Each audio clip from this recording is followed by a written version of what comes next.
How to fix Clipchamp buffering problem. Hey guys, welcome back to another episode. In this video, I'm going to show you the ways to fix Clipchamp buffering problem. So if you're having constant issue with the Clipchamp, then first thing you can make sure that you have a stable internet connection.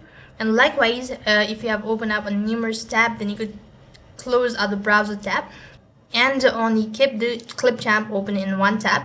And when you've done that, next, what you can do is you could also go ahead and keep the Clipchamp browser tab open in the background. Otherwise, Edge or Chrome might take away processing resource from it as well.